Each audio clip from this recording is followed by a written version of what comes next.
Tsumma khalaqtu laka al-asya'a. Kemudian aku menciptakan segala sesuatu untuk kamu. Wa asdaltuha hijaban alaika. Tuli teklambriaken kanggo nginjabi sira, untuk menghijabi diri kamu. Lalu apa bahasanya, dikelambriaken kok?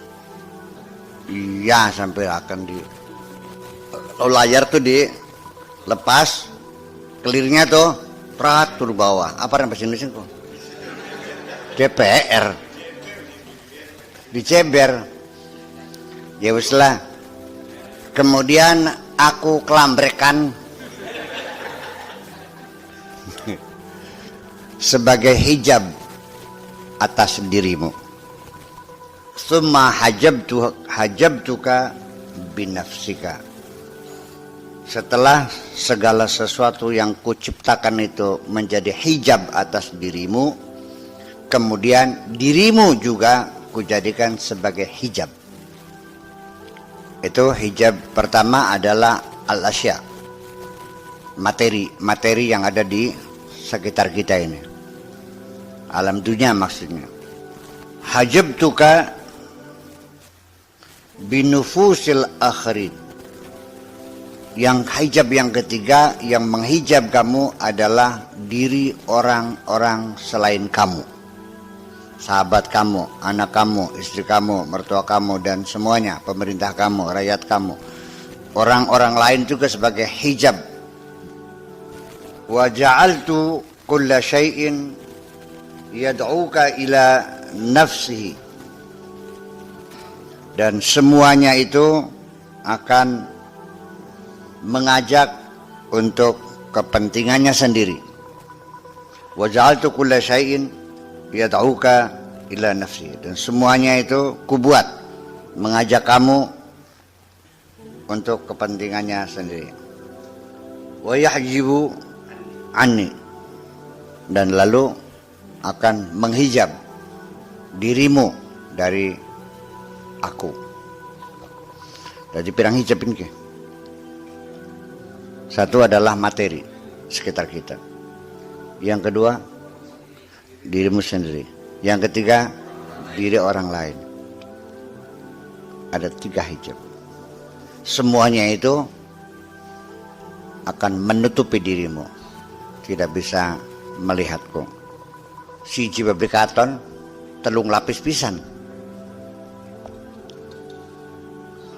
Langsa siji mungkin masih rada merayang, langsa loro, langsa ini telu, tang rubat pisan. Tsumma badautu, tsumma udtu, fabadautu min khalfiha jami'a. Kemudian aku kembali dan aku tampil di belakang itu semua. Wa ta'araftu ilaika, dan aku memperkenalkan kepadamu. Wa qultu laka, dan aku berkata kepadamu, inni khaliquha kullaha. Aku yang menciptakan itu semua.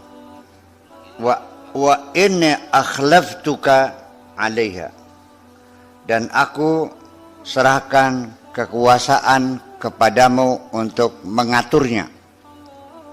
Artinya aku angkat kamu sebagai khalifahnya. Khalifah itu semuanya. Wa innaha amanatun 'indaka, dan itu semuanya adalah amanah yang kau pegangi. Sebagai amanah yang kuserahkan kepadamu. Wa 'alal amin, maka seharusnya hamba yang terpercaya an yaruddal amanata, adalah mengembalikan amanah itu. Fahalla sadaqtani wa radadta kulla syai'in ilayya. Marilah sekarang percayalah kepadaku dan kembalikan segalanya kepadaku. Wa hafidtal ahda, dan kamu setia menepati janji. Kapan kamu berjanji kepada Allah? Masa kelingana? Cih. Sebabnya wa man awfa, qala ta'ala, wa man awfa bima ahada alaihi Allahu fasayutihi ajran azima. Barang siapa yang menepati janjinya kepada Allah, maka dia akan diberi imbalan yang maha besar. Barang siapa yang menepati janjinya, melaksanakan dengan setia atas janji yang sudah diucapkan kepada Allah, dia akan mendapat imbalan yang luar biasa. Kapan kamu berjanji? Kandungan wis dadi sira maning. Waktu sirane masih merkayangan, wis beli. Waktu sirane masih dadi merkayangan. Ketika engkau masih belum berbentuk materi. Angger temen ngomongku. Ibang seru weteng wis materi menku. Wis aja ada sedurunge mancing weteng embok ya. Sedurunge metu ning alam dunya, kalian beli sih ndek kos 9 bulan ku. Kos-kosan 9 bulan yang weteng embok kalian beli. Walaqad ahidna ila adama min qablu. Fanasiya walam najid lahu azma. Kami telah membuat perjanjian kepada Adam. Min qablu, dulu. Sebelum dia lahir, sebelum dia kuciptakan, sebelum dia masuk ke surga, sebelum dia ada di alam dunia ini, sudah berdasarkan perjanjian. Tetapi dia lupa, sehingga tidak ada semangat untuk menjalani kehidupan ini. Walam najid lahu azma, langkah semangat. Loyo ternyata siraku. Pelantar, pelintir, kelakat, keleket, riag, selayag, keduat, pelantar. Wis ini bahasa Indonesia langkah ini. Artinya melempem lah. Walam najid lahu azma. Semua anak kenteng. Iya siap Pak, siap. Ya Allah siap. Siap kamu jadi manusia, siap. Siap kamu nanti lahir di lalunya, siap. Bagian kita jadi wong sugi, siap. Bagian kena penyakit akeh, siap. Wah ya metu. Ini kita juga sering menerima pegawai. Siap ditempatkan di mana saja, siap. Gajinya sebulan 10 juta, siap. Tugas kamu memperbaiki mesin, siap. Wah ya sudah jadi pegawai, memancing awan baik. Ya sirah kunku. Karena misalnya makanda Adam masih lagi nyinggung sirah kan kayak. Yang sirah ku Adam barang emang. Ya itu, ya kenapa? Nasia artinya linglung. Itu sekedar kelalen. Linglung. Jadi gini, ini dalam ilmu linguistik. Kalau maknanya itu sesuatu yang berat, maka biasanya diucapkan dengan bahasa yang berat. Dengan hurufnya pun, hurufnya diucapkannya berat. Bakal ngentut, tut, arane fusah. Bakal berbet, arane durat, berb. Jadi alihullah sendiri itu penyimpangan dalam pengucapan sehari-hari, itu menunjukkan satu makna yang berat sekali. Itu dari linguistik aja, dari ilmu aswat ya, fonetik ya. Innama nahaituka an ta'alluqi bi syai'in ghiratan 'alaika. Semata-mata aku melarang kamu, jangan ada ketergantungan kepada apapun. Aku melarang kamu jangan bergantung kepada apapun. Demikian itu karena aku cemburu kepadamu. Ya kena paham serok belius.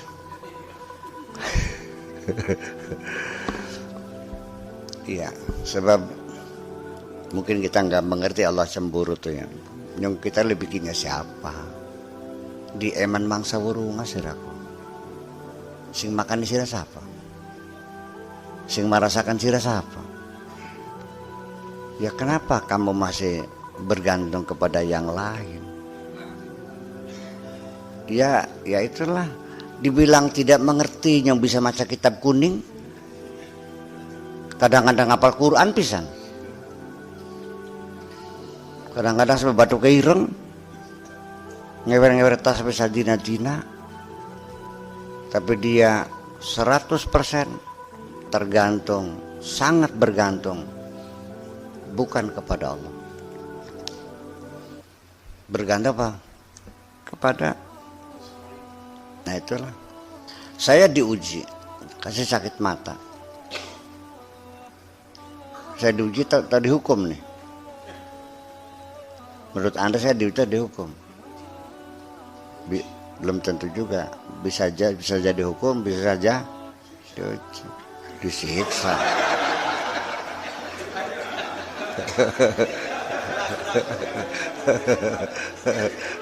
Ya betul nggak salah, nggak begitu salah nggak dia. Artinya ketika saya baca kitab tidak jelas kan tersiksa juga. Di situ saya diuji oleh Allah. Apakah engkau tergantung kepada obat-obat yang diberikan oleh dokter, atau tergantung kepada kehebatan dokter, atau engkau tetap hanya bergantung kepadaku? Saya spontan menjawab, dokter hanya pantas-pantas, obat hanya pantas-pantas. Toh yang menyembuhkan Allah. Karin jaluk waras baik. Masa gawe mata beli bisa tantani mata. Ya kan. Ya kalau obat mah pantas-pantas saja. Itu. Banyak orang dari obat yang sama ternyata mati juga kok. Ya kan. Dokter maka derenjahit, si nyambung siapa? Masyaallah coba. Iya. Maka saya minta ya Allah, minta sembuh, selesai. Itu saja kok. Tapi dokter kok sebulan laporan menu. Ya laporan tetap selesai. Tapi apapun nanti keputusannya, kita tetap tidak bergantung kepada siapapun. Ini satu peristiwa yang sederhana. Nabi Yusuf itu mendengar bahwa bapaknya sudah buta. Akhirnya dia buka baju, dikasihkan kepada saudaranya. Ini bawa baju, lalu mana usapakan ning wajah bapakku. Usapakan baik lambe ning raine bapak usape. Idhabu bi qamisi hadza, sana pergi bawa baju saya. Walquhu ala wajhi abi, tulis serbetakan ning wajah bapak, ya'ti basira, dia bisa melihat lagi. Terjadi enggak? Jadi artinya saya nggak tahu bapaknya Nabi Yusuf itu sakit matanya apa katarak, apa retina, apakah nggak tahu. Tapi yang jelas butanya dia karena ya kesedihan juga sih. Jadi kalau Allah menyembuhkan mata saya bisa nggak? Pakai bajunya Nabi Yusuf? Nggak usah. Ya katakan sajalah obat yang resep yang dikasih dokter untuk membeli obat itu, itulah bajunya Nabi Yusuf.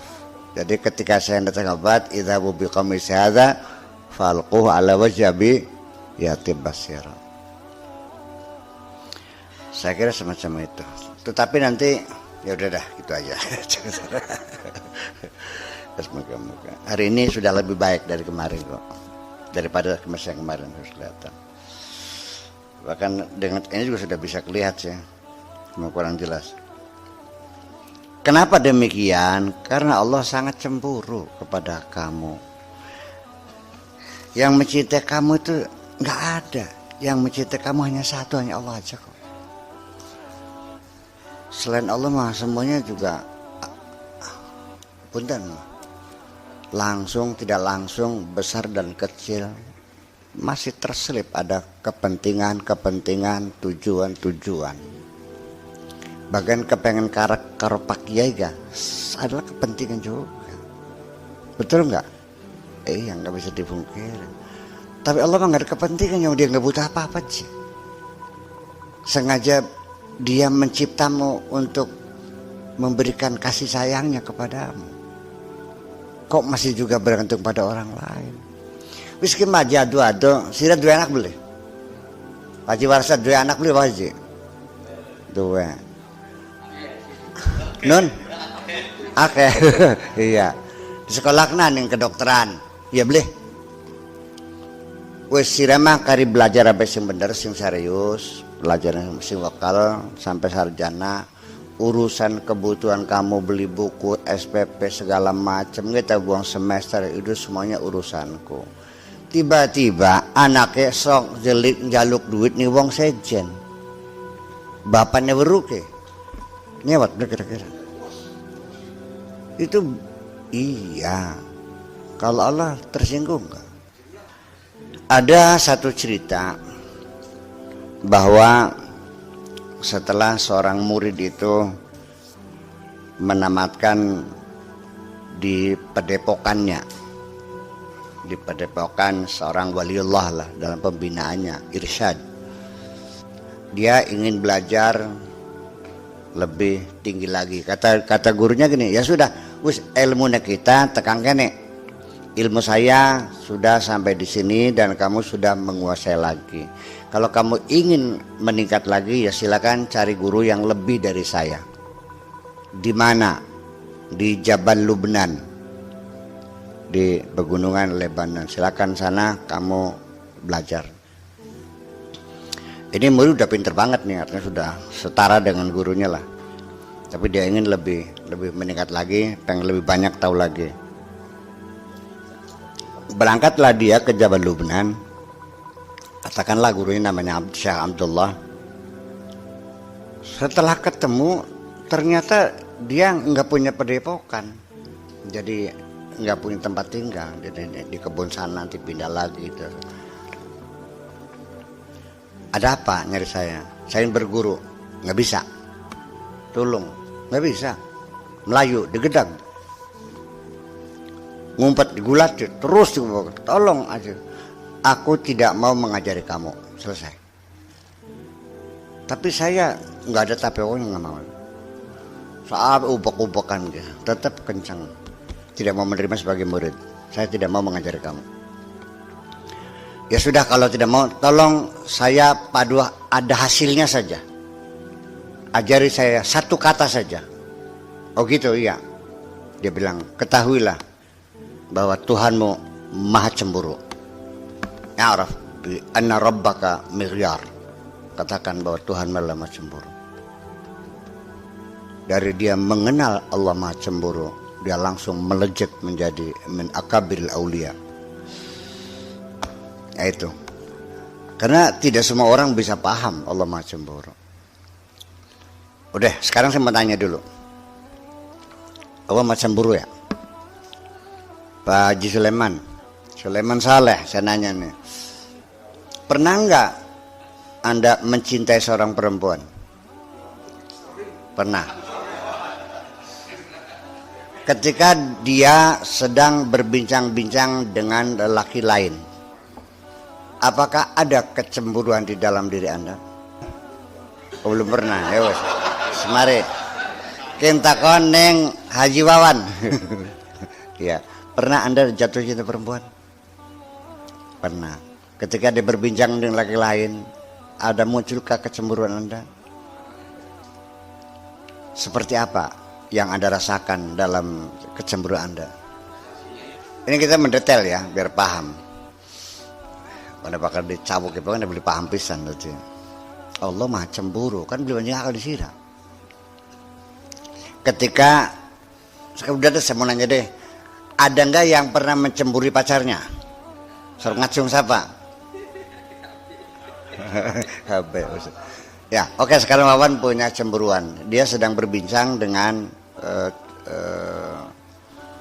cowok lain, laki lain. Adakah muncul kecemburuan?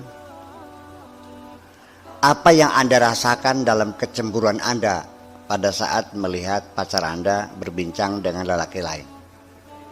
Takut kehilangan. Udah itu aja satu. Panas ya boleh. Kalau perasaan ketakutan akan terjadinya pengkhianatan cinta kepadamu ada nggak? Jadi muncul juga takut dikhianati. Terus apa lagi?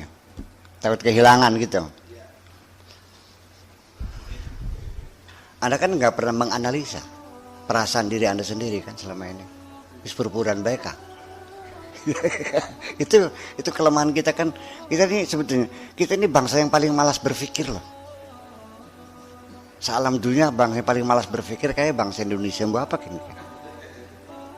Orang Malaysia sekalipun daerah tropis juga mereka berpikir. Orang Singapura juga tropis berpikir juga. Jadi tidak semua orang tropis itu malas ya. Artinya gini, ketika Allah cemburu kepada kamu,